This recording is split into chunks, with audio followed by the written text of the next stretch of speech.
Yesterday back, that's the man playing the music. And of course, we have our friends. We have another NGO who has joined together with us, Total Togetherness.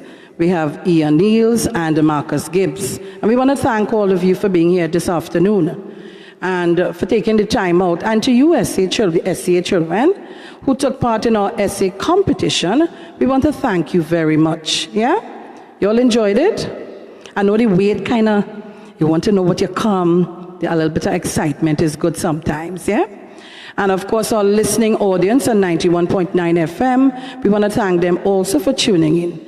So, to do our overview and a welcome, we ask our guru, our chairman of the Titans of Democracy, Mr. Neville Chance. Yes? You can clap, you know.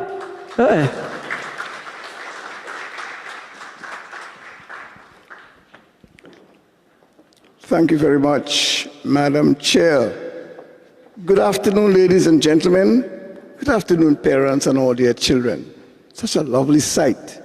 I came in pretty early and I saw the children coming in, and it reminded me of my days as a teacher. Very nice to see the parents along with the children as well. The Honorable Anthony Garcia, Minister of Education, Mr. Shane Budusing, Advisor to the Minister of Health, Mr. Douglas Williams, Vice Chairman of the St. Joseph constituency, Acting Superintendent Roger Alexander of the Trinidad and Tobago Police Service. Nice to see you, sir.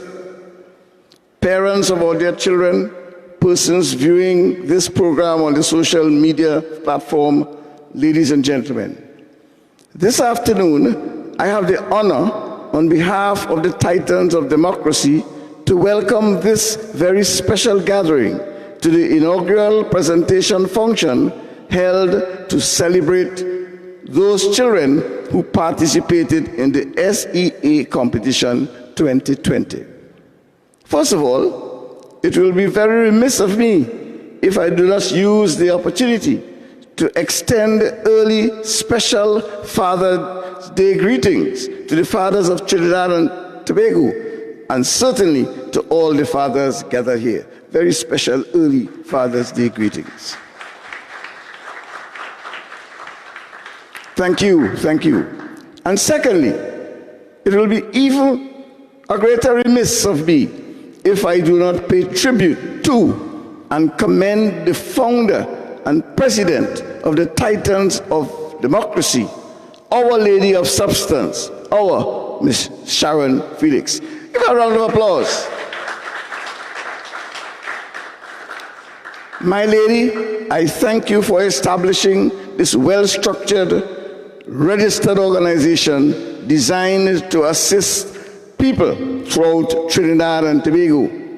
It must be noted and placed on the public record that this organization quite recently delivered 355 food hampers to needy persons throughout Trinidad and Tobago. Another round of applause.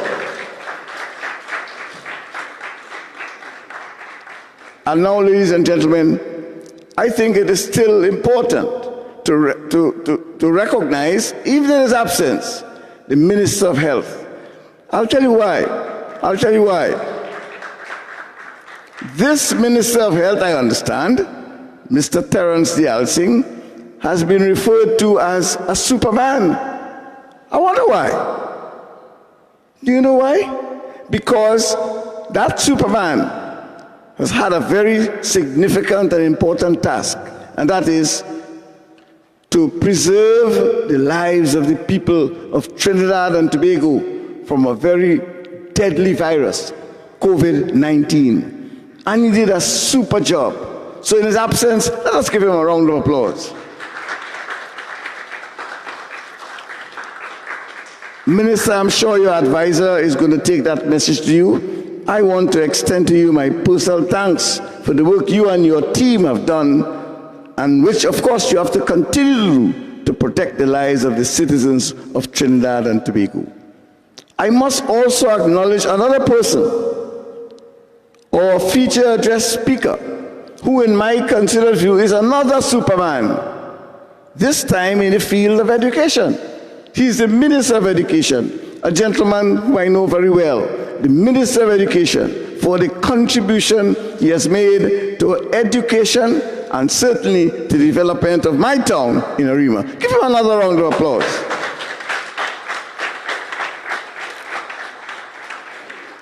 A very special welcome to Mr. Douglas Williams as well, and certainly to Superintendent Roger Alexander. Well, I was a bit surprised that the children just looked, I don't know if they were stunned, but I too follow this gentleman on television all the time, all the time. It was nice to see him in the flesh. Nice to see you in the flesh, sir.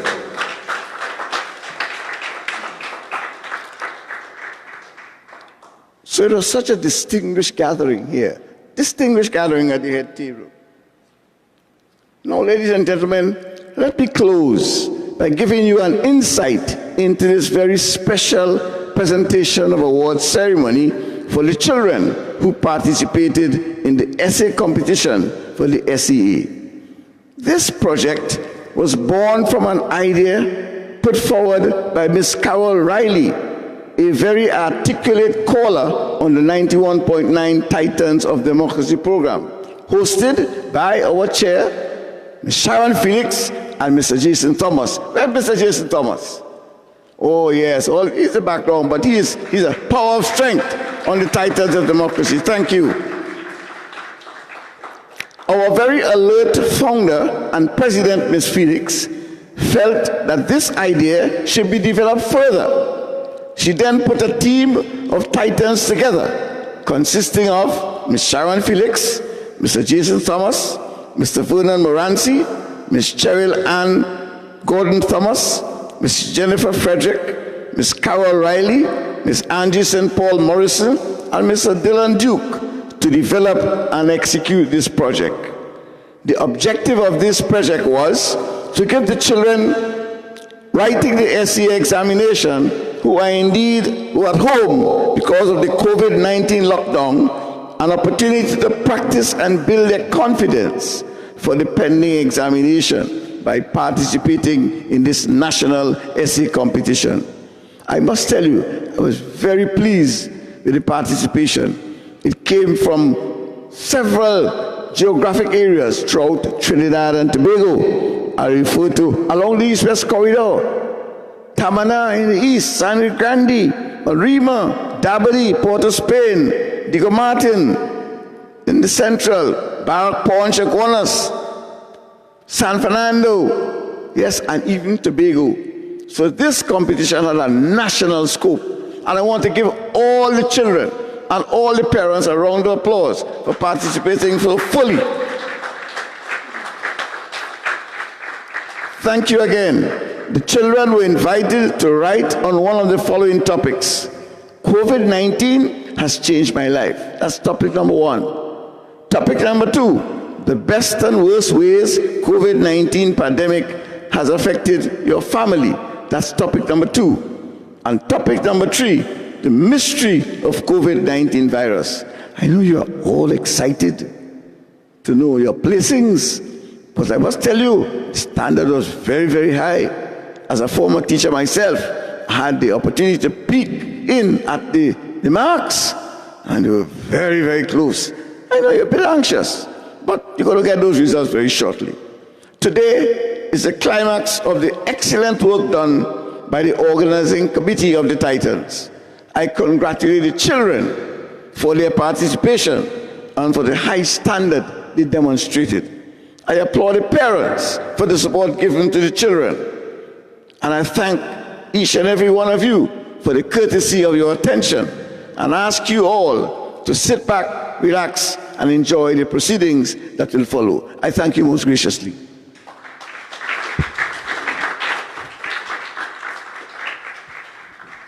Thank you very much. We could do better than that, you know.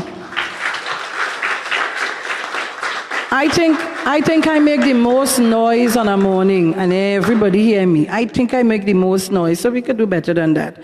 Thank you very much, Mr. Chance.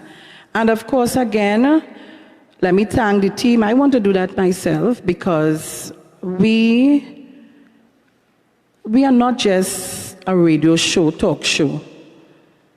We have formulated ourselves long time ago, since 2014, into an NGO, because we know we had a lot of work to do. It's not political. It is a Trinidad and Tobago NGO. We help everybody that we can. All right? So I just want to say again to the team, they were placed to do a job, and they executed it well. You all say so? You think so? They did? You all got the information, mummies and daddies? I think so. So again, I want to thank them very much. We have to make some excuses because some of the persons who were supposed to be here, like for instance, like my member of parliament who was summoned to Tobago on COVID-19 business. So we have to go, we have to excuse him. And our councillor for the area couldn't make it today. He was engaged in something else, couldn't get out of it. So that's okay. But we have, in our midst, my vice chairman of my constituency, and I want to tell him, thank you for taking up the offer late minute and being here. So put your hands together and welcome Mr. Douglas Williams, because we in his constituency, you know. So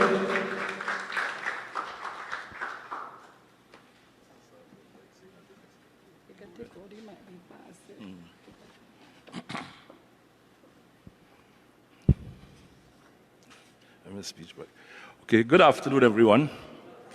I hope you're all hearing me. Honorable Anthony Garcia, Minister of Education, Mr. Neville Chance, Chairman of the Titans of Democracy, my Lady Vice Chair, Ms. Sharon Felix, hostess of Titans of Democracy, Corporal Roger Alexander, I recognize you. I haven't looked at that program for a while, it seems. Acting Superintendent, Roger Alexander. Other members of the head table, representative for the Minister of Health, Mr. Shane Boodoo Singh, and other members of the head table, other members of Titans of Democracy, and the associated friends,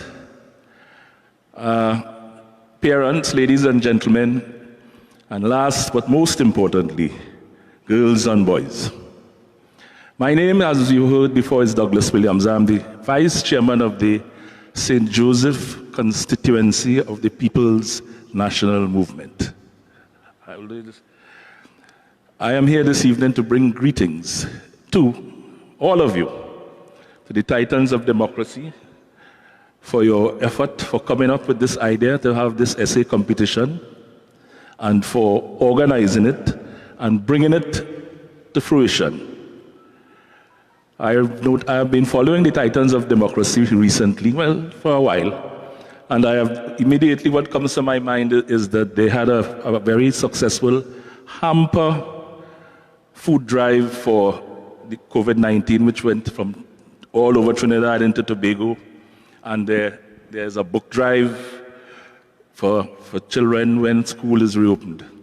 So, on behalf of the executive and the members of the St. Joseph constituency, I want to extend congratulations to you. I wanted also to say to the young ones, those who took part in the SEA, in the essay competition, that I also want to congratulate all of you and to bring greetings to you also for stepping forward and taking the opportunity to write the essay.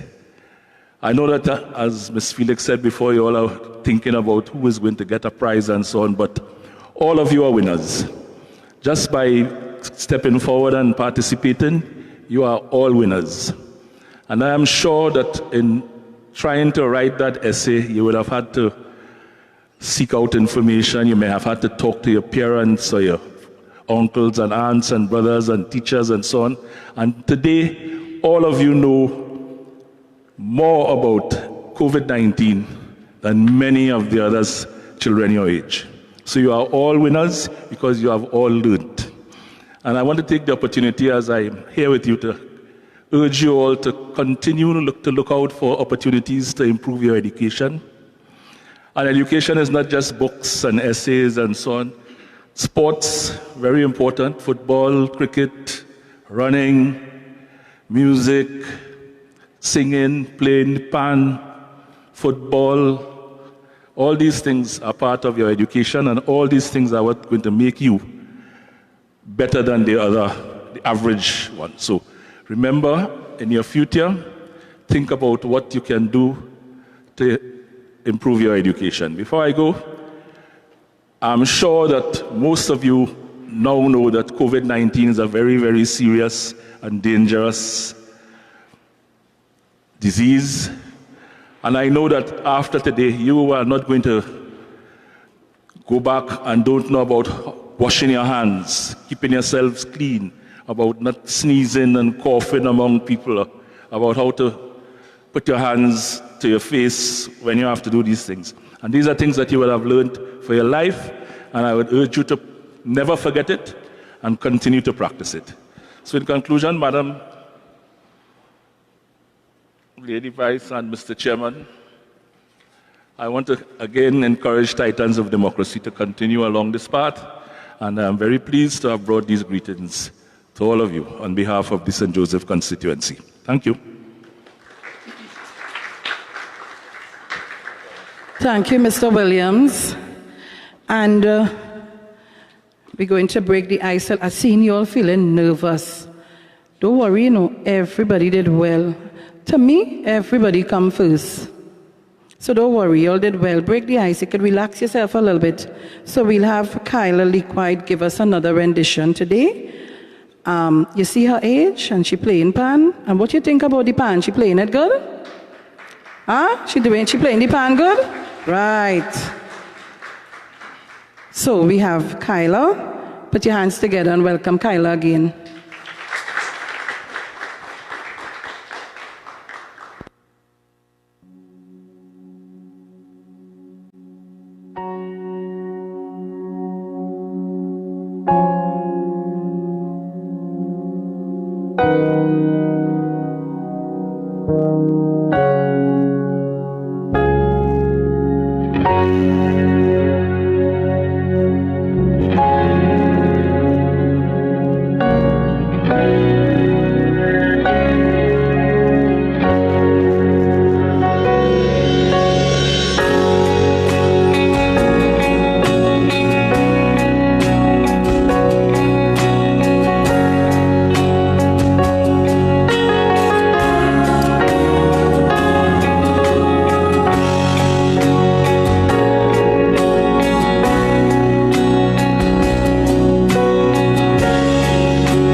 Thank you, Kyla. Thank you very much. And just that I think I forgot to say this, today we are sponsored by persons or well-wishers of the Street 919 FM and the Mohammed Bookstore.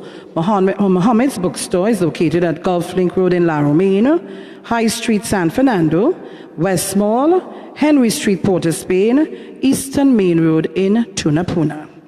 And today, Mr. Teddy Mohammed was supposed to be here, but he's unavoidably absent today. So we want to thank him very much for his sponsorship. All right? And of course, we want to thank the Street 919 FM, of course, where I work. Right? Okay, ladies and gentlemen? Right. Good.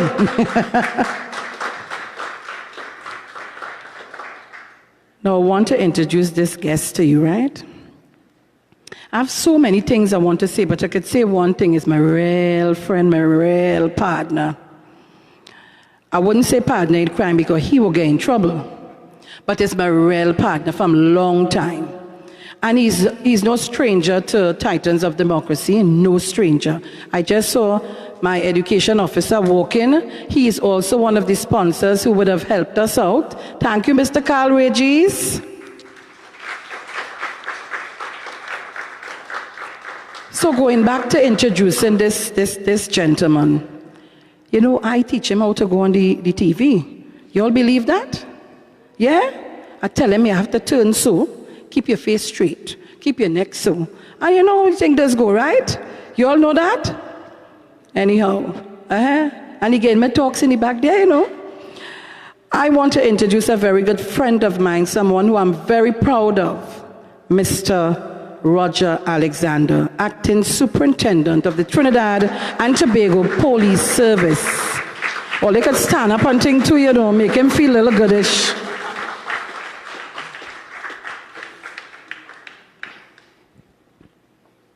Good evening.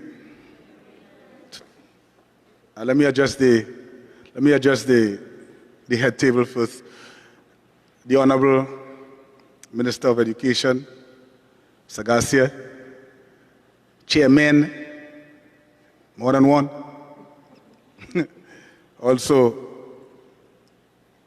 representative, the chairperson, invited guests, parents, students, yeah? And everyone else. So just everybody. It is important whenever there's a function like this to have the police service invited, because we feel that a certain sense of persons partnering with us. This partnership will, I always tell people, live forever. Because we too came from the society. We too, parents, and we too have children. And when I see parents sitting here today, I say to myself, you know what? We are preparing our future today. How are we doing that? The parents, I am sure that they helped or assisted you to prepare when you were given that task of writing something about the COVID-19. When we prepare our future, when we prepare the children of the future, it means that we will have leaders to continue on. Yeah? We are losing daily persons who are supposed to be leaders. We are losing them to the streets. Because we as parents have released the grip that our parents had on us. And all in your room, you remember when you were young in your room, you had all the things necessary. The watchwords: discipline, tolerance, and production. So whenever you slip, mommy will just take it to the room and say, which one of these that you didn't follow today? Which one? Sometimes you ask the kids, no, if they understand what that means and they say no. Because someone would have failed in their duties. I'm not pointing finger at anybody. But if you have a son or a daughter, and you know you want them to be something in life, you want them to be educated, and you are giving them, do what you want on your own time. They lock up in the room, watching you, God knows what, and you can't get in because apparently the roles have turned, because apparently you're the child, and they are the parents. If you allow this to happen, then you will falter. And then you have no excuses to put out there when the streets take them up. The streets just take them up and then put them back on the ground, When you go to account for them, if it's not in a drain or a canal, in a car, at the morgue forensic science center. Why are we allowing ourselves to move away from the mere fundamentals of life? And this is what the COVID-19 has done to us.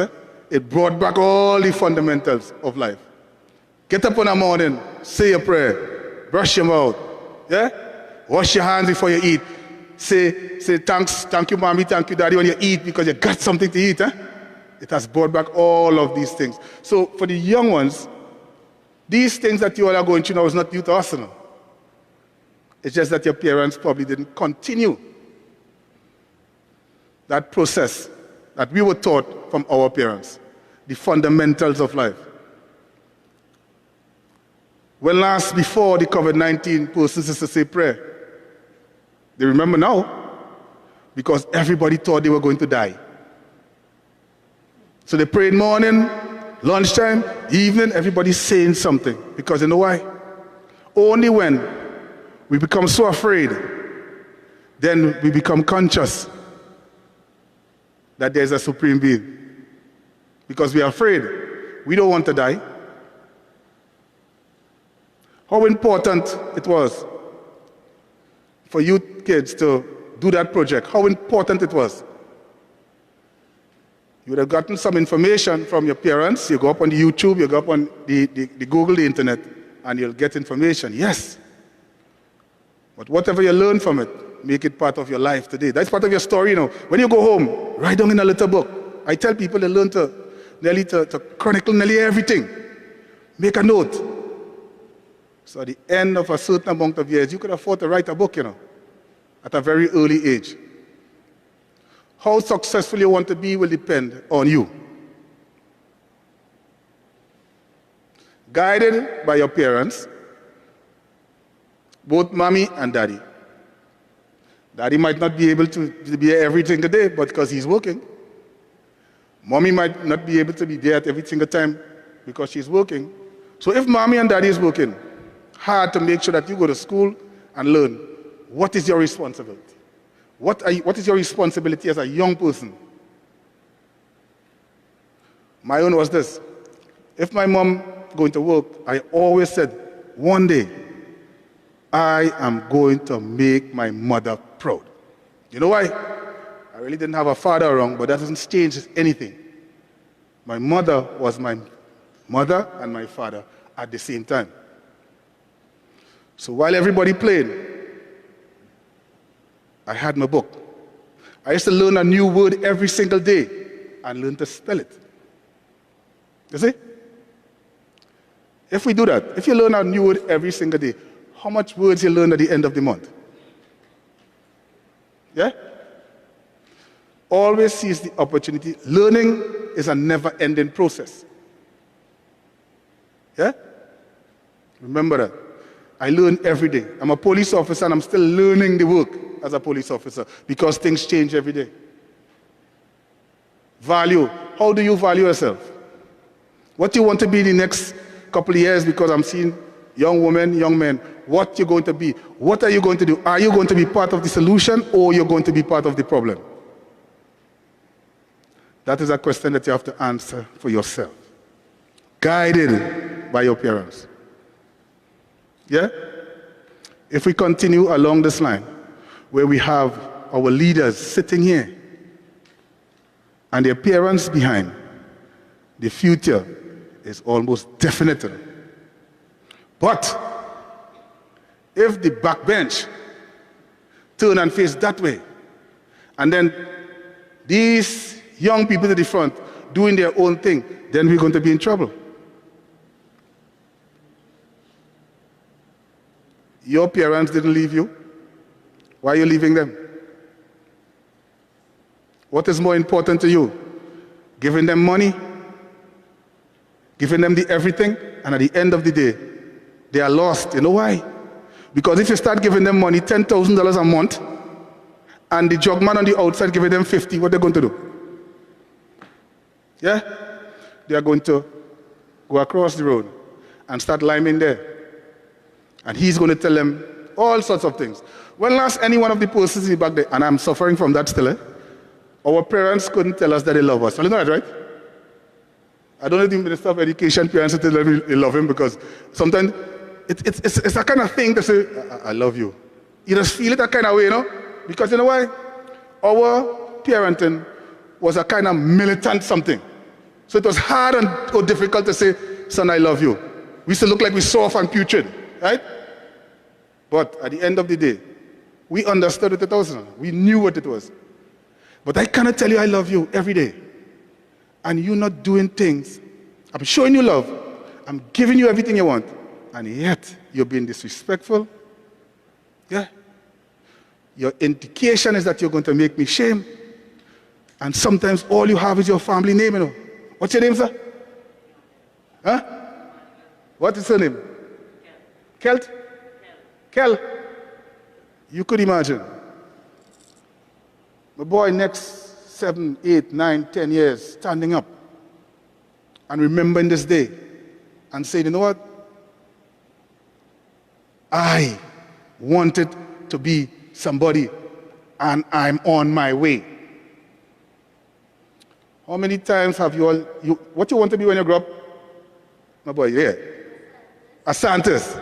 All right. You know what I'd have done tonight? I would have go and check the Google, yeah? And see what are the qualifications that is required, that I have to acquire in order to be a scientist. That's all? So you know where you're going. Yeah? That's the first thing you do. Use the social media to benefit you, not for the Facebook and the chaos and the calamity that is confronting us daily. Use it for that purpose. I want to be a scientist. What is required? And I start to pace myself. All right? If I get chemistry when I go in secondary school, I wonder what next. Let me see. And you start to pace yourself. And those in the back line must encourage you. Don't let them be what you want them to be. It don't work so again. Long time it used to work when they force it on us, and I really didn't want to be this, but I'm here. No. Ask them what they want to be and help them. If you force it on them, they would not want to. They say, well, Mom, you sent me here to learn and I really didn't want to come. Yeah? So take this experience every time. All persons sitting here today, you all are winners. I understand that you all write stories because I understand it was so good. Yeah? And I'm wondering, the next leader could be sitting in here. The next superintendent of police could be sitting in here. The next doctor, the best mechanic, the best plumber. And the reason I said mechanics and plumbers, because unless we have some fantastic songing job, it seems like we are not important anymore. But who is going to fix the sink? Huh?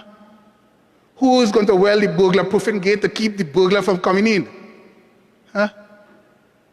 Everybody is important. I hope you see that. Yeah? So from today, structure your life, day by day. Mark it down. I want to be this. Prepare yourself. Ask your parents daily to help you. Help me, Mommy. Don't leave me. Help me. I want to become somebody. I want this nation to remember me. I want this nation to remember me at the end of the day.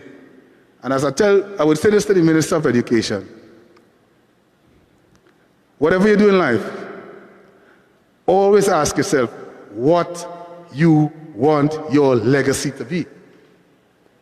And once you answer that question successfully, then I could successfully remove myself off the stage here. Yeah? Thank you very much, again, on behalf of the Trinidad and Tobago Police Service for inviting us.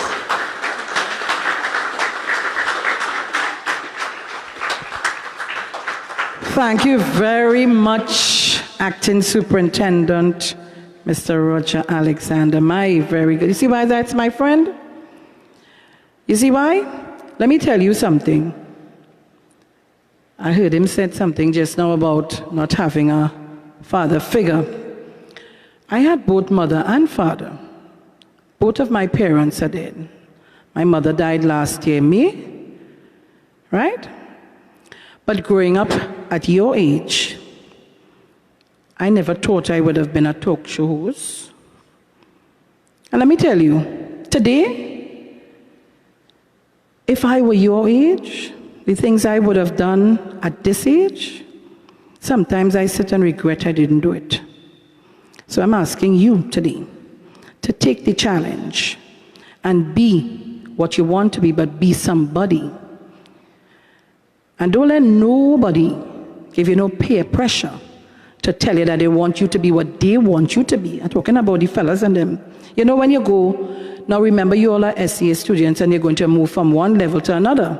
So when you go to big school and peer pressure, learn to talk to your parents. Right? I had to talk to my parents. I had to find friends or friendship in my mother and father, but my mother most of all.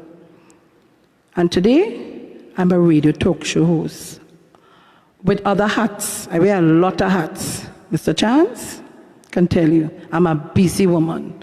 I wear a number of hats.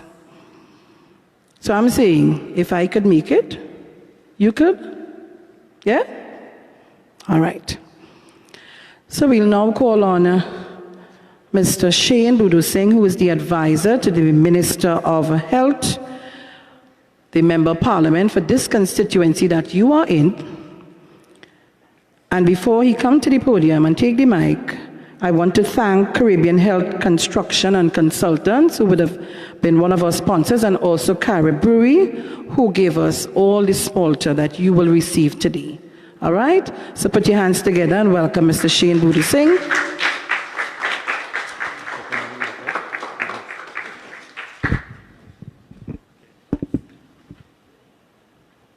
Thank you, Madam Chairperson.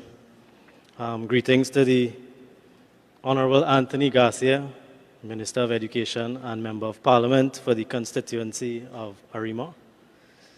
Mr. Nelville Chance, Chairman, Titans of Democracy.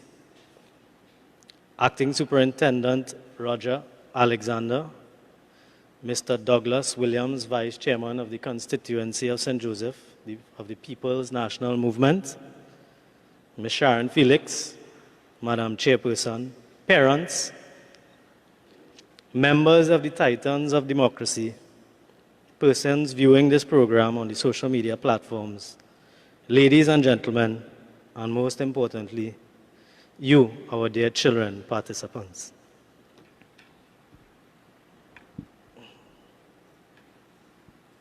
It gives me great pleasure to bring greetings on behalf of the Member of Parliament for the constituency of St. Joseph and the Minister of Health, the Honorable Terence Dial Singh. I am elated to join you here today and to share with you on this special occasion. Let me firstly express my warmest congratulations to our young participants.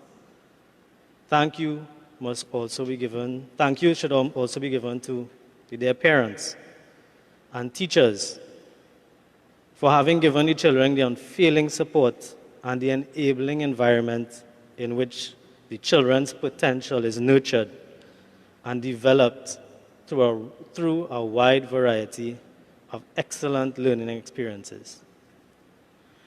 Our new generation, including me, will face a faster changing world that we did decades ago. Globalization and the advent of information technology and the development of a knowledge-based economy are leading to changes at an unprecedented rate and scale. In the face of these challenges ahead, we need to equip our new generation to be lifelong learners so that they can keep abreast of changes and become active and valuable members of society. In a recent press conference, the Honorable Minister of Education suggested that just over 19,300 children would write the essay exam this year. He said the curriculum has been designed to ensure that children engage in critical thinking and problem solving, not only regurgitating answers. Statistics show that reading helps develop your writing skills, but writing helps develop your cognitive growth, your organizational abilities, and the power to influence others through persuasion. In short, writing powers the brain. Studies also show that children who practice creative writing more often are generally better in other subject areas like maths, science, and languages, challenging themselves to come up with creative thoughts and to problem solve. It builds their confidence and discipline the student needs to succeed in all aspects of life. I am inspired by children of your age, children in recent past and times before, decades before. Two examples that I'm inspired by, two 12-year-olds. Their words have inspired and invoked awareness globally. In 1992, at the UN Earth Summit in Brazil, in front of all the world leaders, 12-year-old Seven Suzuki rose and spoke from her written notes. She said, and I quote, "I can't stop thinking that about these children at my age, that it makes a tremendous difference where they come from and where they are born, that I could be one of those children living in the favelas of Rio. I could be a child starving in Somalia, a victim of war in the Middle East, or a beggar in India. I am only a child, yet I know that if all the money in the world was spent on war, was spent on ending poverty and finding environmental answers, that this world would be a peaceful one." Another story highlighted by a 12-year-old, in early 2009, when she was just 11 or 12 years old, young Malala Yousafzai from Pakistan began a blog on BBC about living in Pakistan and attempts by persons to deny her her education. A few years later, she wrote a book. The book's name is "We Are Displaced." She also received a Nobel Peace Prize for her fight for the rights of every child to receive an education. To date, she has raised the awareness and inspired the lives of many. These are just two brief examples that I've highlighted to you that shows you that you, too, have a voice through written expressions. To the parents, I wish again to express my appreciation for your active contribution towards your child's education. Today is a great day for both you and your child. I hope the ceremony is a memorable one. I leave you with these few words from the late Mahatma Gandhi. Be the change that you want to see in the world. Thank you.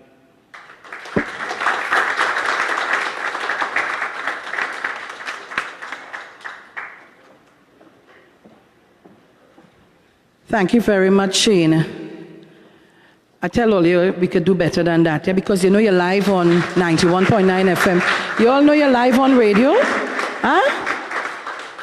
If you know you're live on radio, I am expecting you to make some noise to the whole of Trinidad because we're streaming live all over the world, you know. So I want them to know that you're here. But anyhow, we will do that a little later. We just have to make a little tweak, and we would now have Miss Jennifer Frederick, who is one of our committee members.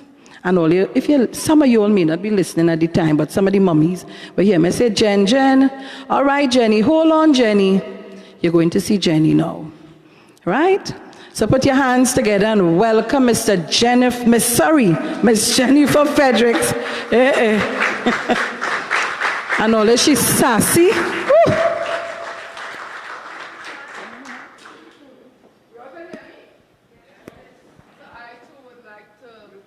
We need the mic. Okay. I would like to acknowledge the Minister of Education, Ms. Anthony Garcia, Acting Superintendent Rod Alexander, the Minister of Health Advisor, all specially invited guests, can't remember all the names now, and parents, guardians, members of the Titans of Democracy, and we are led by our team leader, the ever lovely and hardworking Ms. Sharon Felix.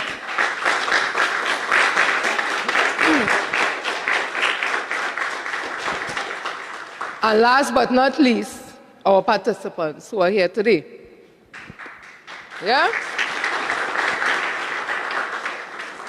Now I'm supposed to do a performance because I'm the performer.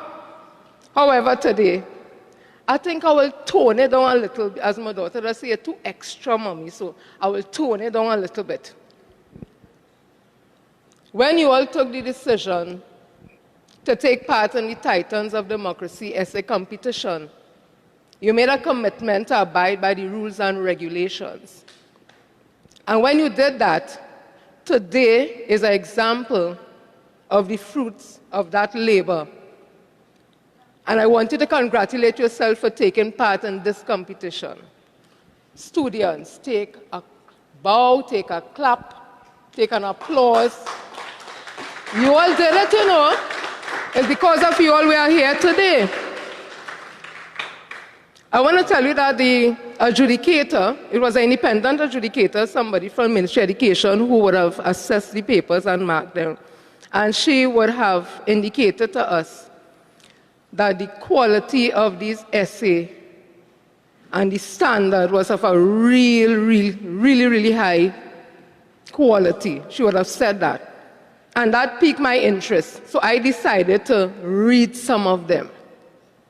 And I will tell you, you all are some really creative people. I read some essays and I was excited. I was like, oh my God, COVID-19. What will you do? You know, I was fearful at one time. I said, oh God, all we might dead. What is going on here? Then it has something like it's a horror movie. I was writing. I said, but what happened to these children? Oh, my heart started to beat fast. Then it has some, I felt, you know, hopeful. You all talk about praying. You all talk about family members and coming close to family. It was exciting, and thank you for that experience. At this age, to write that level under these times, because it was about COVID-19, something new, something strange, and you all are able to make it so exciting for the person who's reading it. And I could only imagine the difficulty the adjudicator had in really coming up with the first 10, because the marks are really close. It was out of 20. So again, I want to compliment you. You all are going to start on a journey just now. You're going to sit the secondary entrance assessment exam. That's what it's called, SEA. Right. I know there's some nervousness, there's some fear, there's some anxiety. But I want to tell you, if you had prepared yourself and you are preparing yourself, there's nothing to fear. Many moons ago, I was where you parents are right now, and where these trainers. I had 2 kids who sat, it was common entrance at the time. Them days I used to fail, eh? So imagine the fear you used to feel as a parent because your child failed. What people will say, how they will watch you, if they get a good school. So that was a lot of pressure that we heap on our children. And I think sometimes it continues to this day. However, I remember my children when they went to do the exam. You know, we did all the normal things. You get up in the morning, you say a prayer. You're so nervous, you're afraid to eat. Children only eat before they go and do the exams. Eh? Make sure they have something hot to eat. Eat something, drink something. And as I said, I prayed with my children. They had something to eat. I'm nervous. drop them. They say, okay, we have this because we prepared. We have this in the bag. When the exam was finished, they came home and asked, how was the exam? I think school children only have one adjective that is used. It was good. I don't understand what good means, everything. How was school today? It was good. How was, everything is good. So it was good. I take that to mean it was okay. It was easy. So I say, yes, when the results come out, we have this. Papa, yo. Exam results come, I'm nervous again, I'm going to get the results. Well, everybody there, the children already know the school they passed for. They give the parents the envelope. Open it up, my heart beating fast. When I open and watch the thing, when I see the school they passed for, my jaw drop. I feel I want to cry. I start to feel depressed. I said, but what is this? We prepare. What is going on here? I said, but they passed for junior sec. Back in the day, it was junior sec. 3 years, and then they went on to comprehensive for 2. Now all those junior secs are secondary schools now. So you know it is you pass for junior sec. Your child passed for junior sec. When you don't tell everybody already it's first choice, they're getting bishops and Fatima. So my daughter watched me, and this is what made me really think and change my attitude a lot when it comes to learning and education. My daughter said, so Mom, why are you looking so depressed? I said, because look at the school all they pass for. She said, you see that group of children across there with their parents? I watch them. I see some crying, like a mother want to beat one. I say, she said, well, them fail. At least we pass. And she said, Mom, it's not the school, you know. It's how you apply yourself in the school. I watched my 11-year-old daughter, and from that day, when my son ain't saying nothing, you know, them boys and them don't say much. She's a talker, she like me. And I said, you know what? I prefer to be on this side with my child pass for junior sec than across there and they didn't pass at all. And I was a single parent, so thing was really hard. They went to junior sec, and because sometimes I didn't have the money for transportation and all that, I used to basically live in the school. Who didn't know my problems is who didn't want to know. I used to be in the counselor office more than the children in the school. The principal got to know me, the teachers got to know me, and I showed that interest in my children. So if they didn't see them come to school or they didn't know, it's because probably I didn't have the funds. Sometimes they will assist. They went on to comprehensive for 2 years. Same situation, not working really, not having much funds, always in the school. Sometimes the trainer and them will tell me, look your mom outside, you know. Everybody started to call me mom in the school because they knew me always coming there. When my train finished comprehensive after 2 years, they came out with 3 passes each. Nothing much to get anything to do. Again, I remember what my daughter told me when she sat common entrance. I didn't get scared. They were determined to continue. It doesn't matter, we got 3 months, we will continue because we're still young. I fight up, they went on to finish secondary school, they repeated, and both of them came out with about 7 O-levels, distinctions with it.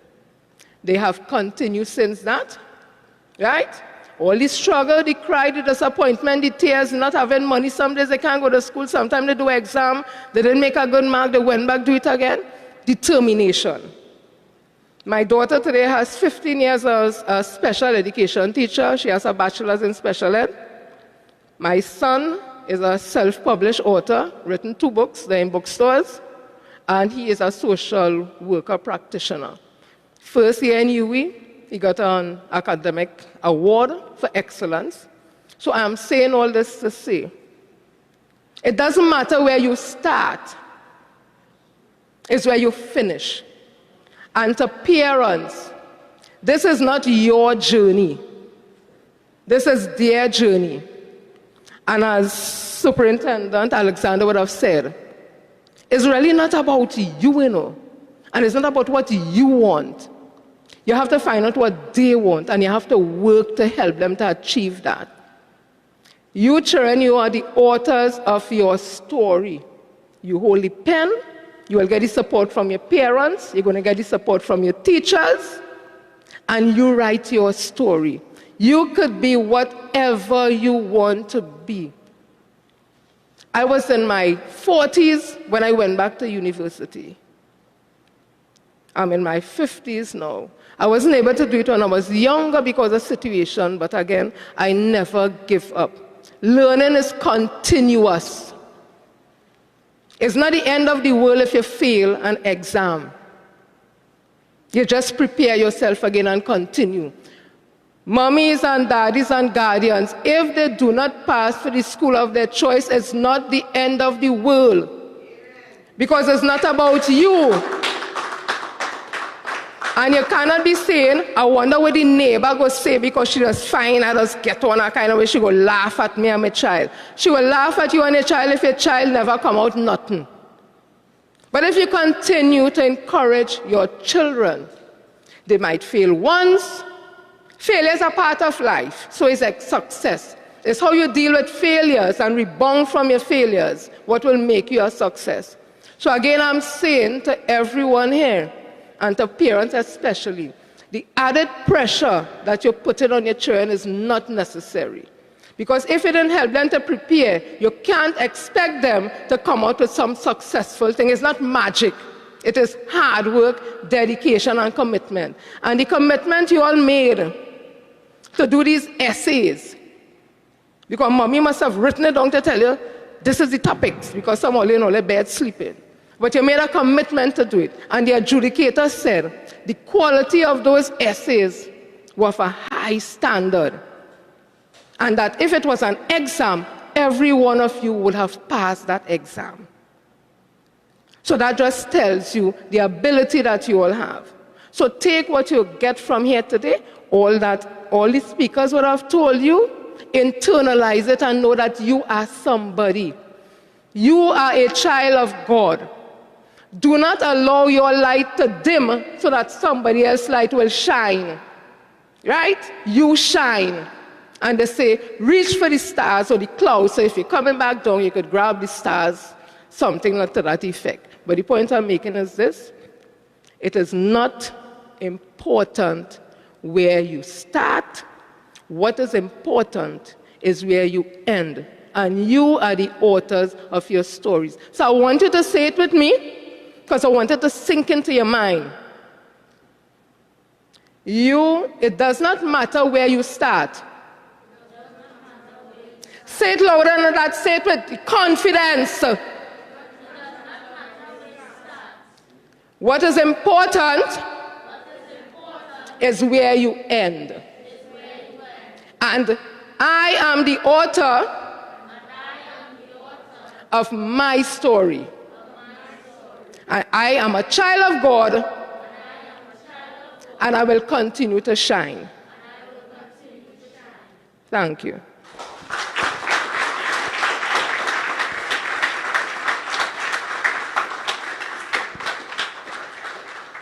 In another time, I would have said, drag your bow, Mr. Philip. I can't say that today. I can't say that today. This is serious business, yeah? I want to welcome Mr. Dylan Duke, another one of our Titans. He said, Gil, I had to be a part of this Titan. He's down in the back. The two strong men in the Titans, they don't worry. You always see them later. So again, I want to thank Ms. Jennifer Fredericks. Thank you very much as one of our committee members. And only remember, tell all you see the lady who said the prayers?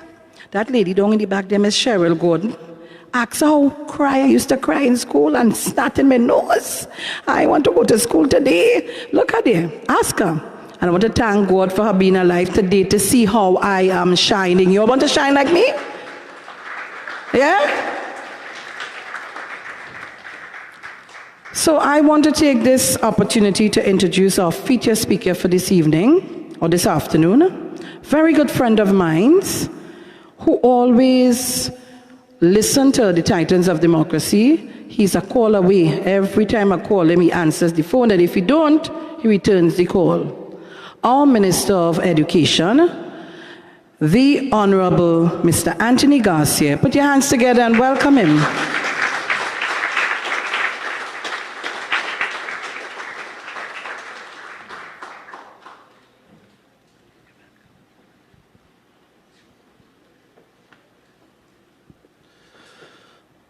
Thank you very much, Sharon, for that wonderful introduction.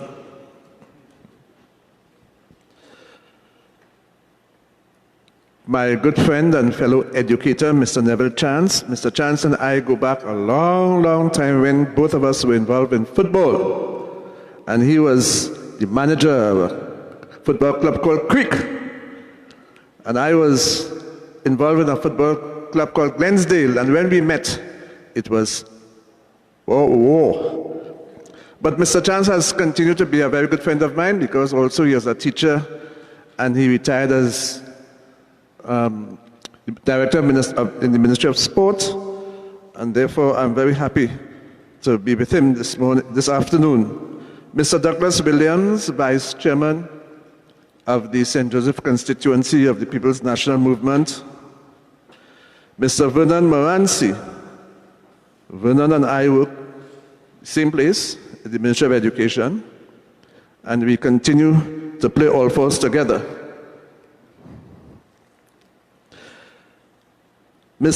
Acting Superintendent of Police, Roger Alexander, and as I was telling him today, I look forward to his program every evening from 6 to 7. Sometimes my wife wants to look at another program, and I said, no, I have to see Superintendent Roger Alexander. And I want to thank him very much for being here this evening.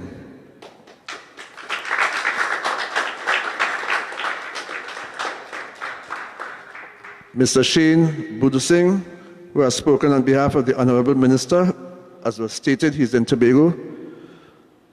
Ladies and gentlemen, parents, students, let me begin by thanking all of you for being here today and showing appreciation for the work that your children have done. I see in the audience a few fathers, and I want to congratulate you and thank you for being here to give support to your children. It is not always that we see our fathers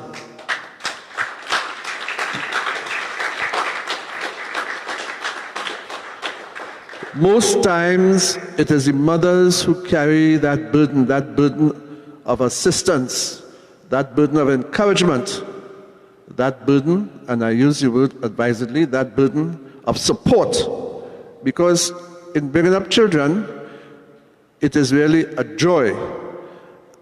It is a joy to behold, but associated with the joy are so many other challenges that if those challenges are not met, then your child could likely go astray. So I want to congratulate the mothers and the fathers, the parents, who have been given that support to the children.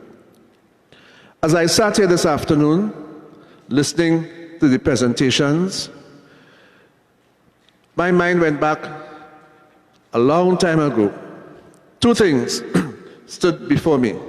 One is that this community center, the Mount Hope, Mount Lambert Community Center, was a famous stomping ground of mine because I grew up in Mount Hope. I lived at number 5 Mount Hope Road. And we had a club we called the Viking Sports and Cultural Club, and it was here we had our meetings. And then as we played football and cricket, we had a sports club, and it is here we held our meetings. So it is like coming back home, and I'm very happy to be back home with you this afternoon. The second thing that stood in my mind, particularly as the lady was speaking of her experience, was also my experience as a student. I wrote the first common entrance examination in 1961. That's a long time ago. It was the very first common entrance examination, and in those days, we wrote the exam sometime in September, and the school year started in January. So when we got the results towards the end of the term, we went to school in January because the school year started in January. And I remember, as anxious as I'm sure all of you are for the results, And the school I attended was a school that was named All Saints Anglican School. It was on Tragedy Road, Port of Spain. And of the 30 odd children who sat the exam, only 12 of us were successful.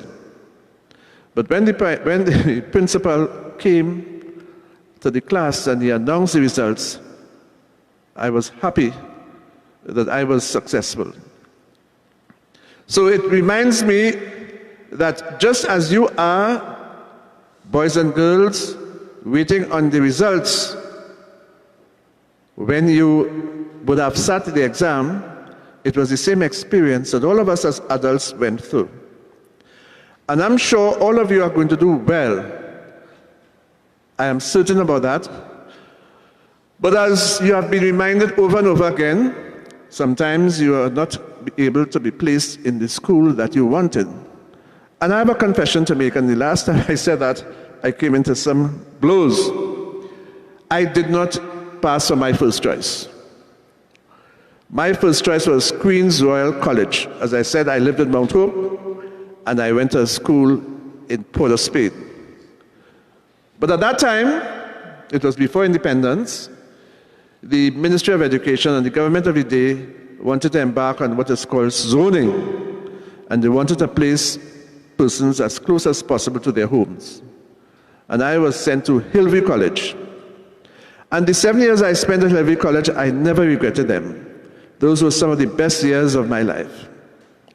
So perhaps sometimes if you are not placed in the school of your first choice, I am sure that you are going to find fulfillment in the school that you are going to, and you will be able to develop friendships that will last forever.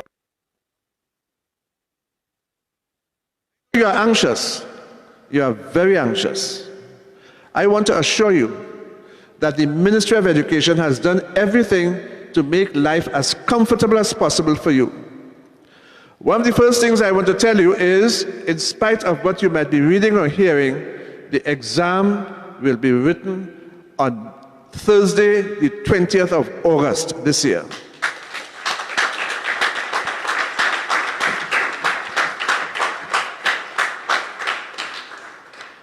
I think I need to make that very clear because I saw in the papers either today or yesterday that essay is still, I'm not sure, something like that. It is a fact. And you are being asked to attend the school on Monday, the 20th of July. Now, the 20th of July is a very special day in my life. It was the day when I got married, a long, long time ago. So if there's one thing you can do for me, as I celebrate my marriage, you can do exceedingly well in your exam, and I will be very happy.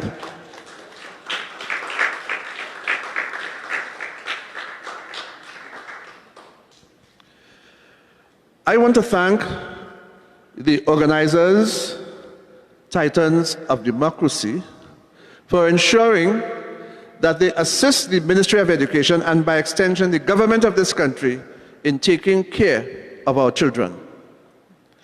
The very fact that they engage you in an essay writing competition as you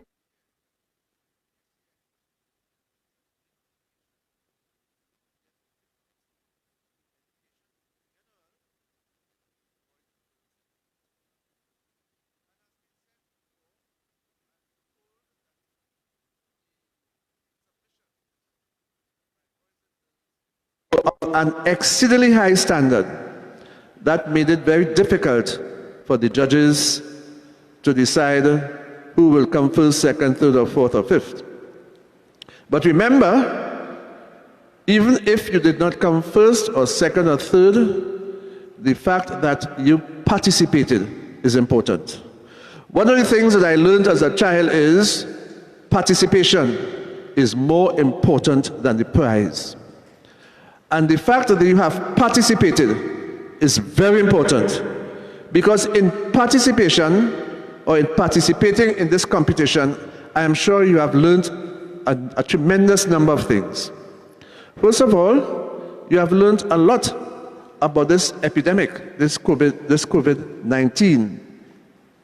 I am sure your skills at research were developed. Because as Superintendent Roger said just now, Alexander, you had to access the internet. And in accessing the internet, it gave you the opportunity to do a lot of research. And research is of extreme importance as you go along life's journey. And I'm sure you benefited from that research.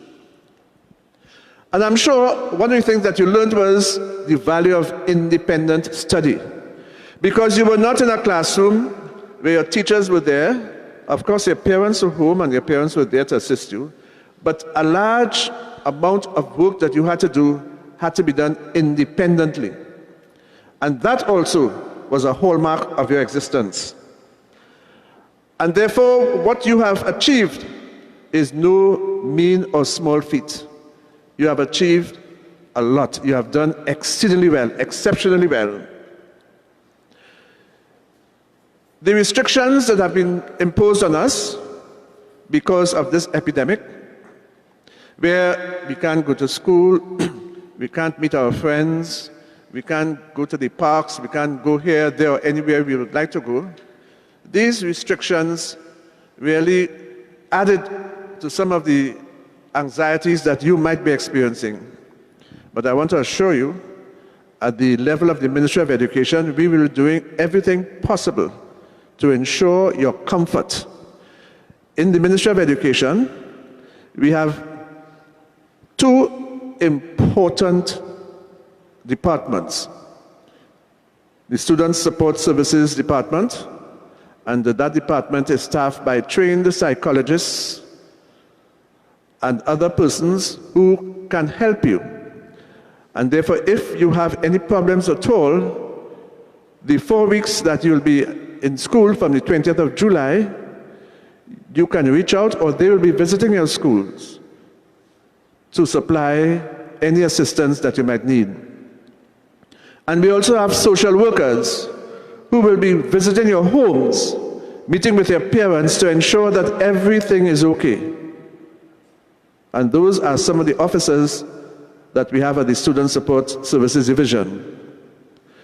We have another section of the Ministry of Education that is headed by Mr. Vernon Morancy at this time. Where's Mr. Morancy? Yes. And it is their responsibility to ensure that the physical accommodation in schools are exactly up to standard, so that when you go to school, you'll be comfortable. And Mr. Morancy has already written to me, telling me that X school needs so and so, and this school needs proper lighting and so on, so that when you go to school, you'll be able to operate under conditions that will make learning and teaching worthwhile. Our principals have given us the assurance that they will be at school. Again, regardless of what you might be hearing, our principals have given us the assurance that they will be at school with your teachers. And that is important.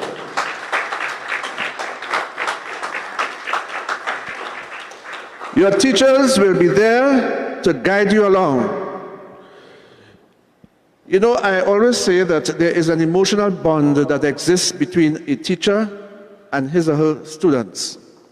I was a teacher, Mr. Chance was a teacher, Mr. Morancy was a teacher, many of us were teachers, and that there is an emotional bond that exists between a teacher and his or her students. And I've been told by many teachers of SA classes that they will come out to school from Monday, 20th of July, to ensure that our children are safe, to ensure that they are comfortable, and to ensure that they can perform to the best of their ability.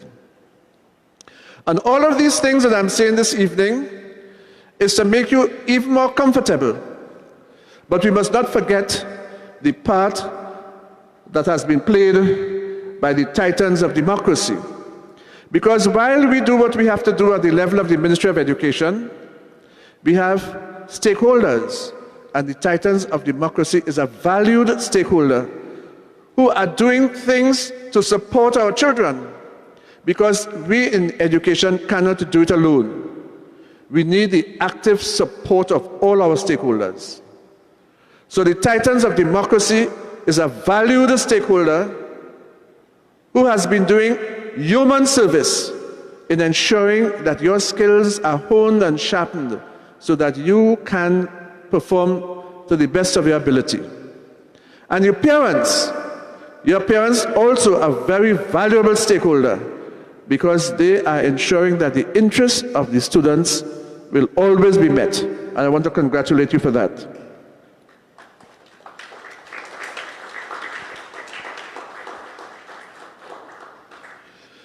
And in all of this, we want to make sure that you have benefited from this experience.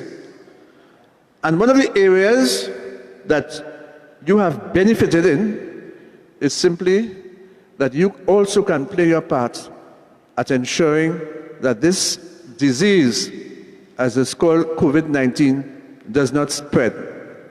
By doing your research, by writing your essays, by working hard, by getting a good knowledge of what this COVID-19 involves, you will play your part at ensuring that this disease does not spread. I want, first of all, to congratulate you, all of you, for participating, and I want to wish you every success as you go about writing your exam. All of you will continue to be winners. Thank you very much.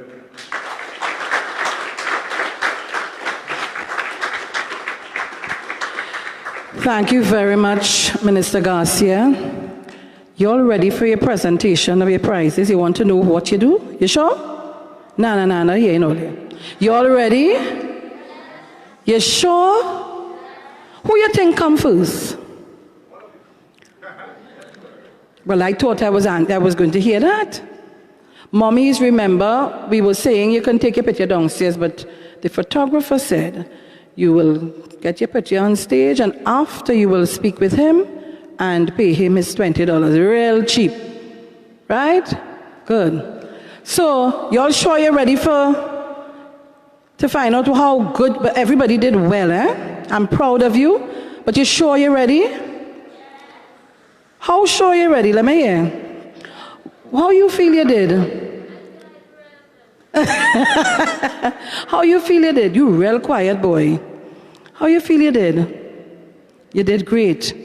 Everybody did great, I must say that, right? And everybody leave here today with something in their hand. We have a Caribou that they sponsored us Smalter, so you're going with a 6-pack of Smalter. You're getting your voucher, and again, we want to thank Muhammad's Bookstore and our callers. We all put together. I see somebody, mommy's holding the neck like excitement. What? It's not you. And of course, we want to thank sponsored by Caribbean, or banner is sponsored by Caribbean Health Construction and Consultants. We had a lot of work being done, and I want to publicly say to Mr. Vernon Morancy, oh God, only he could talk. Who clapping? He could talk, but when I tell you, as much as he could talk, he could work. And all the results and the running up, and of course you're going to get a certificate saying of your participation. All the talk he talk, he walk the walk because he real work. So between him and Angie and Miss Cheryl and Miss Jenny and Mr. Chance is we call him our guru. He's the professor of talk. Anything you want to know, he say how we say the thing? We say, what is the thing you call it again? What's the thing by you? What is the thing we was listening to? We say, you know, you type of thing and say, Google, tell me what is my name. We say, Mr. Chance, tell us what's going on in Trinidad and Tobago today. And he's answer. So that's our guru. All right? I know you're excited. And I know some of the heart racing. So I didn't want to give out now. When we did this essay competition, I stay clear because here what did I say? Sharon Curry Fever. She gave this one. I say, see me, I staying out of that. And I'm going now and stay out of the results too in case anybody feel, but everybody did well, I must say, right?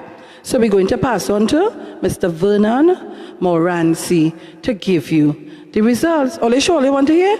Oh, I better take a little break and have a little interlude. You want that? No? Ooh, boy. All right.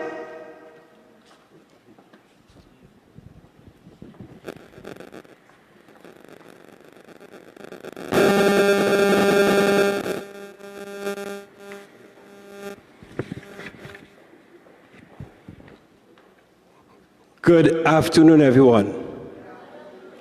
Good afternoon, everyone. I'm now hearing you. Well, of course, I don't have to say what would have been said before, but to say that you all did very well, and this is according to the panel that would have adjudicated and marked your essays. Right? You would have done very well. And you're in a very good position. If a topic like this would have come, you all would do very well. So that we're going to start from the lower end. And I want to call the education officer, Mr. Carl Regis, to come forward here. This way, Mr. Regis, stand here so we can relax some. So everybody today would leave with something in their hand. Everybody, you all winners and you all did well. Everybody's leaving with something today. So that before I start, you all would get several things in a bag. So these things would have come from Mohammed's Bookstore, who's one of our sponsors.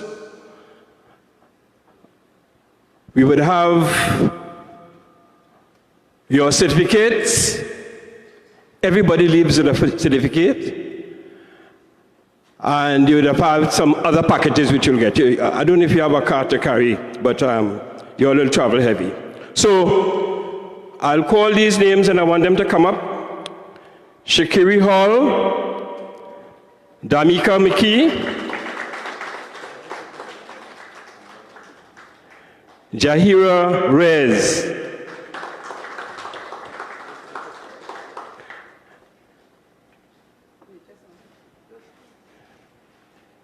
Sherry Hall. Now, you would have done, hold on a second. Sherry Hall, should I? You all want to hear it? Right? Sherry Hall, the last persons would have accumulated 70%. 70%. Okay? 70%. It was that high. Give them a round of applause. All of you. 70% in the essay exam. 14 out of 20. So Shakir Hall would have tied for 20th position together with Damika McKee and Jaira Rez. Huh? Jahaira Rez, I'm corrected. Okay.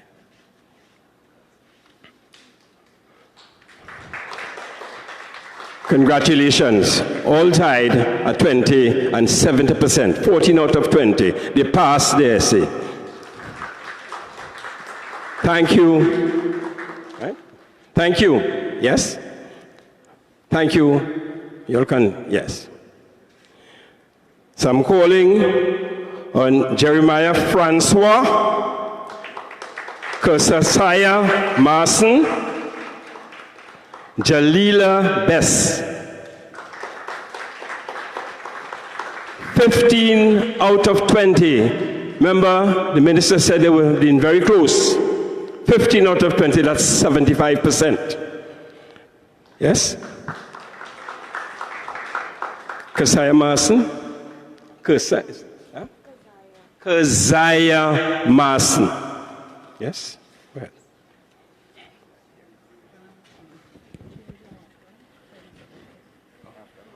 Oh.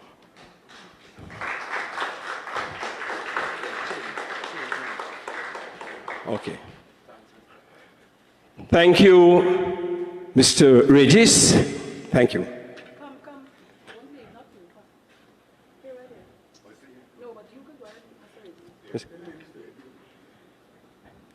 Masa, yes.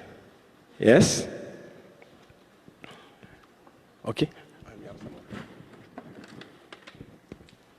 Okay, thank you. Thank you. Yes. I'll call on Mr. Douglas Williams, who will do the honors. Could you come to the center stage, please?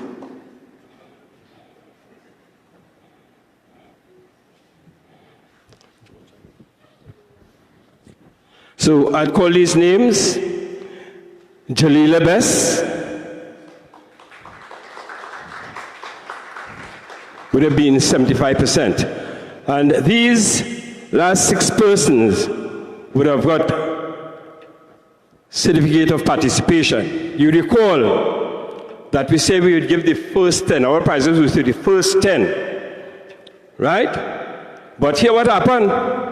Bacchanal start right here. From here onwards, everybody fall into the last 10. We had problems. So we had 8 people, 8 students, 8 participants came 9th. Would you believe it? Give yourself a round of applause. 80%, 16 out of 20, 80%. So we call on, right? Yeah. Jada Campbell, Serafina Cummins,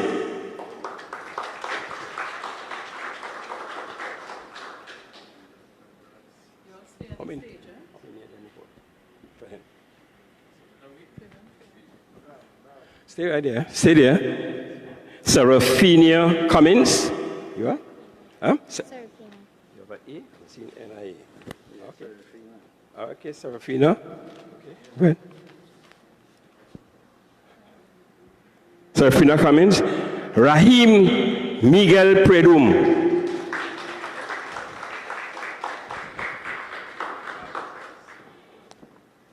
And J.C. Lynch.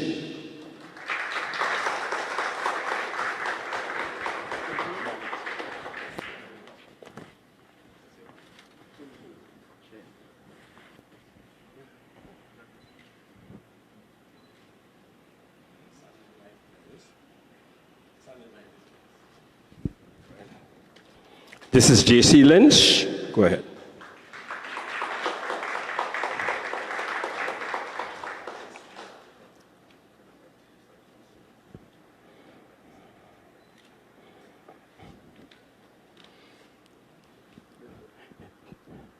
Here's a bag, darling, JC. You have a parcel here to collect. JC, you have another parcel to collect until you're leaving your hands heavy. And you're not finished yet, eh? That's not all you have, eh? I just have part to critique. Okay, thank you, Mr. Douglas. Thank you. Yeah. Okay, and thank you, children. I call in Mr. Shane Budu Singh.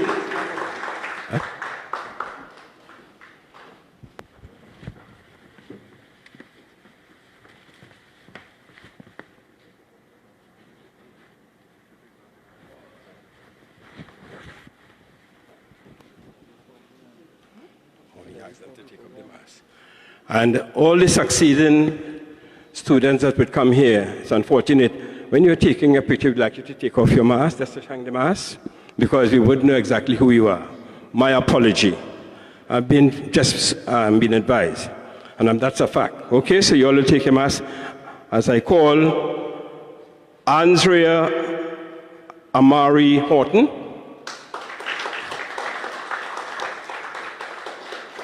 The 9th place. 80%, 16 out of 20. Yeah, and you'll stand on the side when you receive. And another parcel for you there. Andrea. Tyree Zion Phillips.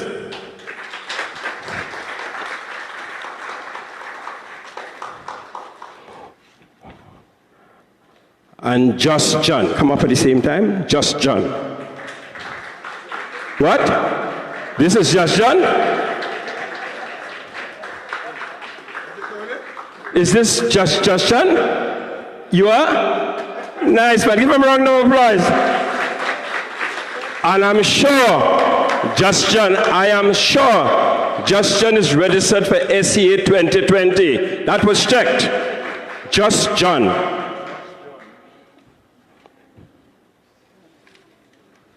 I am sure, all who are here, I am sure that you all are registered for SEA 2020, and so is Just John. Yes? Could he hold this back?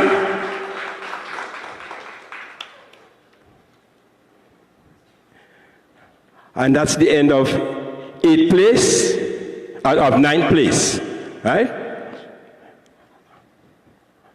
Yes, okay, so thank you. And Shane, you'll stay. 8th position. Here it is now. 8th position, 16.5. Miriam Hadassah Kojo.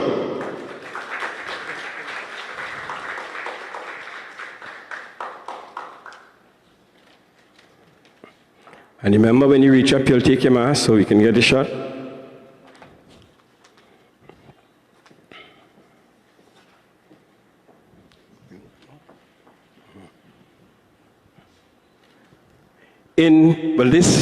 These two people tied for 6th place. But I'll call Nikita Downs, 17%. 80, in fact, 17 out of 20, 85% in your essay. Very well, very, very well, very good. Nikita Downs. Huh? Thank you, Mr. Buddha Singh.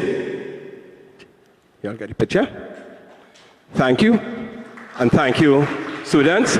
I now call in Acting Superintendent of Police, Roger Alexander of Beyond the Tape fame, our hero. And I'll call on, is it Sani? Am I correct? Sani Caseman? 85%, 17 out of 20. And I didn't say this, but I'll say to Sana, the best and worst ways COVID-19 pandemic has affected her family. She wrote on that. Right? Back? Back is this? 5th position. What? Jabez Jos Alemani.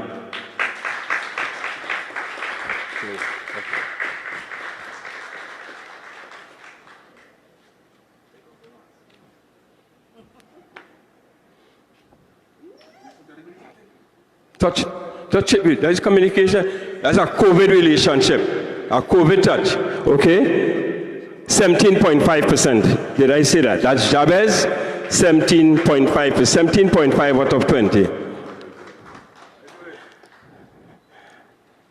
And thank you, Acting Senior Superintendent Alexander, thank you. Yeah. We'd call in Mr. Chance. Next. Thank you. In 4th position, is it Maya Seeley? Maya Seeley, is she here? 18 out of 20. COVID-19 has changed my life. Oh, how COVID-19 has changed my life. 18 out of 20. COVID relation, not COVID touch.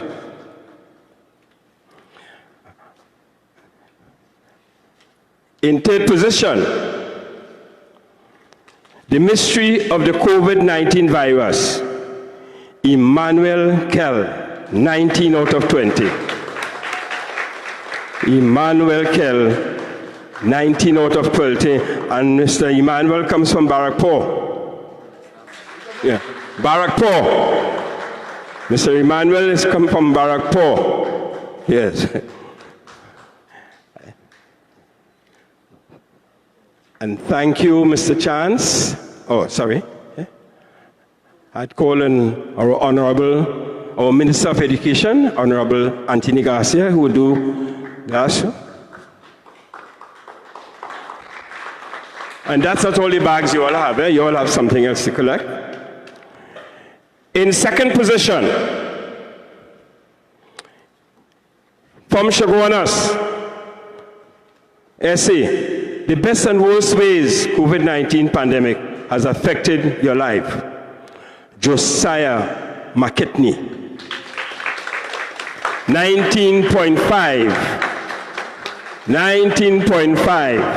out of 20. See, I tell you all, it was rough, tough. You all did very, very well.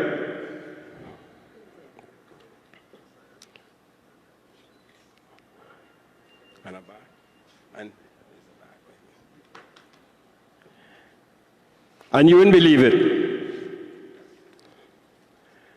The person who came first is from a place called Tamana. The person this student attend Talparo Roman Catholic School. This person excelled, did excellent.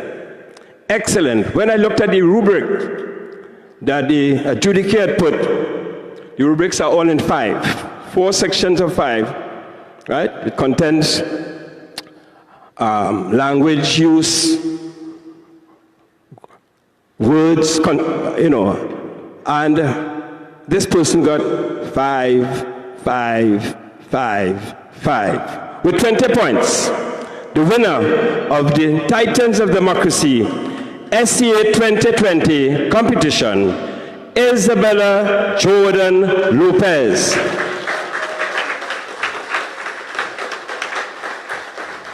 Very good rendition. COVID-19 has changed my life.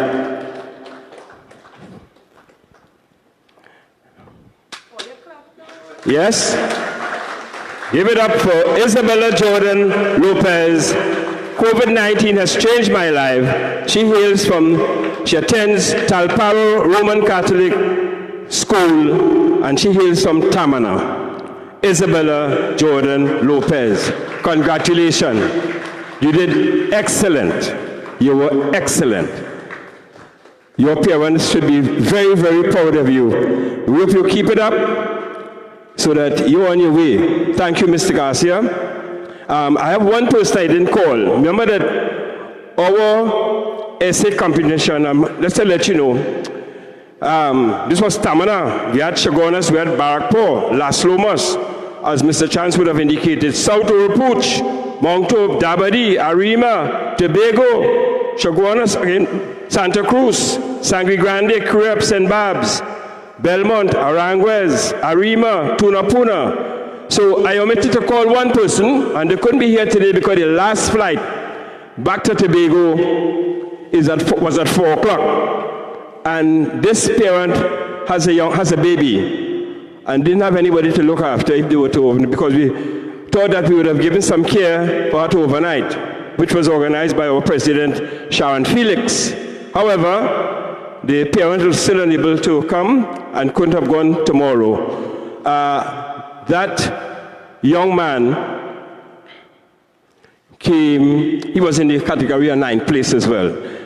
I don't know if it's Kaya Kuruth, right? Yes, Kaya Kuruth of Buku Tobago. He attended Lambu Anglican Primary.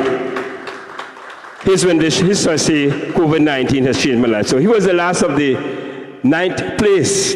In fact, he came 9th for those that are tied in 8th place. So you all did well, and I want to thank you as I hand over to the MC, Sharon Felix, our president. Thank you very much. You all feeling good? Everybody left with something. Is mommy crying there? Oh.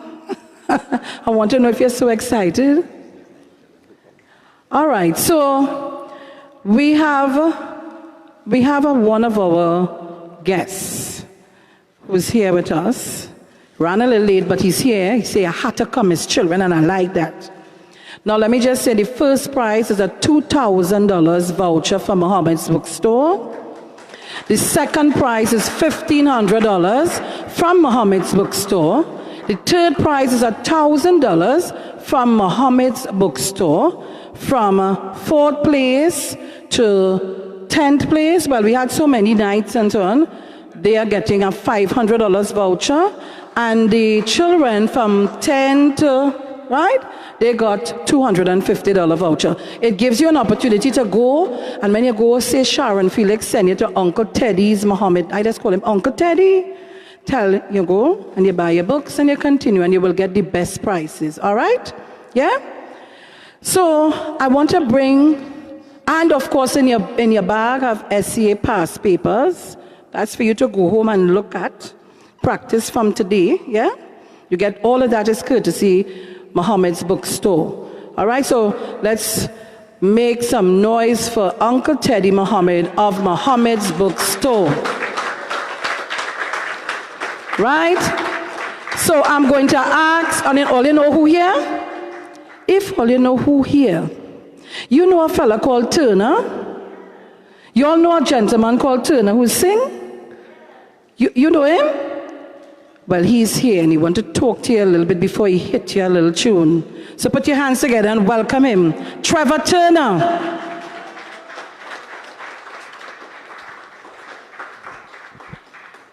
Hey, good day to everybody. First, I would like to say good day to each and everybody, all invited guests.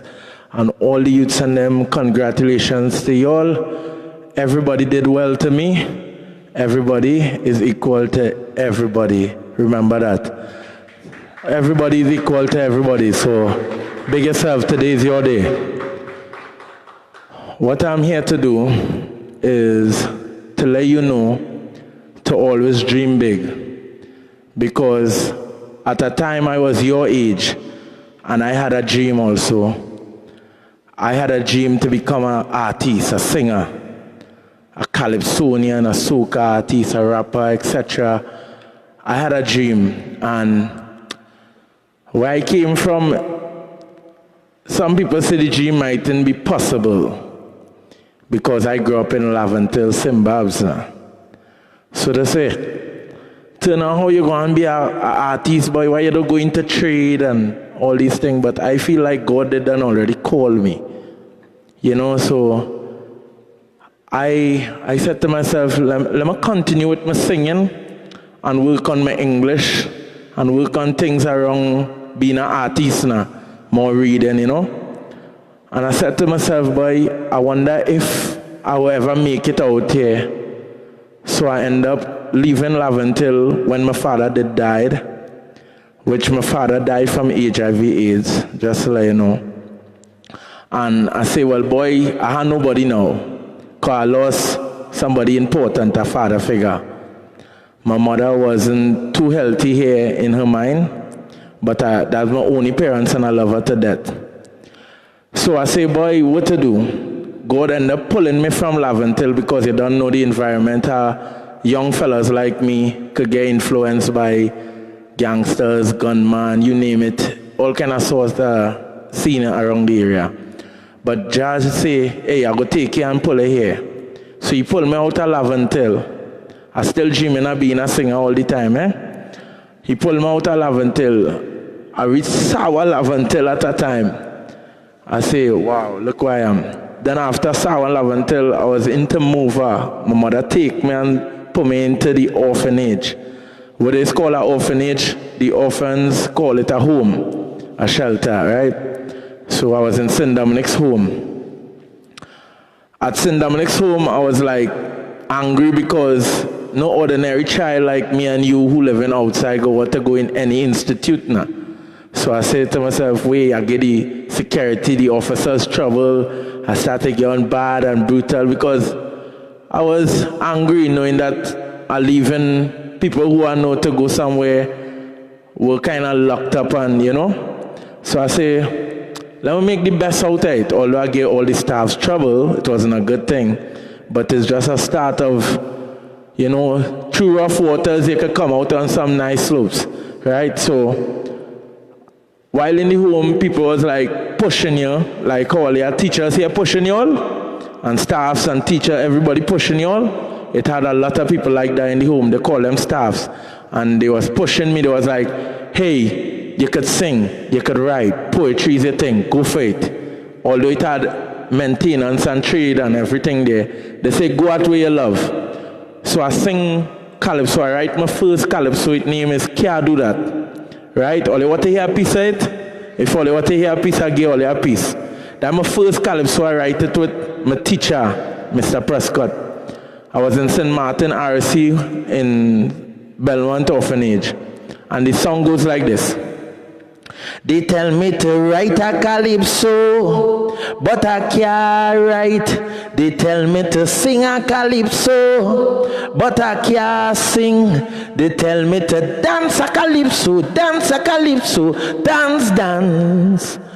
But what I go do, I go tell you the truth. I can't do that. Pam pam para, can't do that. Pim pim piri, can't do that. I tell them I can't do that. They tell me to be like Otto, but I'm too slow. They tell me to be like Lara, but I can't bad far. They tell me to be like Dwight, but like he is a blight. So what I go do? You understand how young I was, but I was also very dialect in composition now. So I said to myself, I came first, by the way. Give me a round of applause. First time. I came, thanks Samuel man. I came first, by the way, face my fear as the audience. I faced my fear and I came first. And then I say, well, here one boy. God didn't put me in this position to give up right now. So I continue on my journey, my dream. And I know a lot of children in here dream. And all your dreams? Right. All who have dreams, put your hands up. Don't be afraid. A dream is the start of your feet, yeah? Right? So I said to myself, boy, what I go do, boy? I don't not capable in, I know my electrical, but I'm not a big fan. I say, let me continue. I go and start to knock by door because people, they don't give up on me, eh? From after a while, you know, you're going through this music scene, you're trying your best, you're going by radio station, you're giving CDs over and over again, neglect. But let me tell all the youths, neglect is like homework. You ever know you get wrong in your book? Anybody get wrong in the book and the teacher correct you and tell you, go back, raise your hand if you know you get something wrong and the correct. Right. Neglects, I'll tell all of this as youths right now presently. Just like I did. I take my neglects, I went home, I sat down, and I say, okay, I didn't sing in this keyboard. They tell me I was off here. I go back to the drawing board, and I do it over. So the next day, I came back better, you understand? Never take neglects as something to give up. All you hear me? Never take neglects as give up. Take neglects and go and do your homework. You understand? So, from there now, I was on the streets and thing when I leave the home now because I went from one home to the other, but I ended up leaving.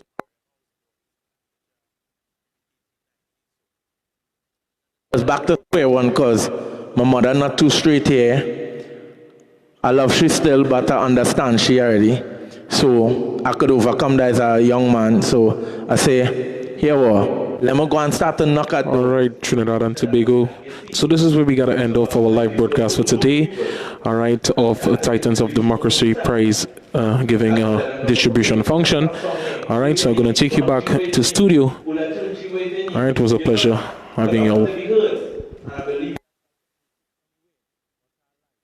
So I end up getting a knock and get a call back from some big producer. My journey just off. I start to meet artists, I meet Ninja Man, I meet Bungie, I get to see Chronics inside the studio, I get to see Protege, I start to see people who I ain't even say, well boy, I had a dream of seeing them.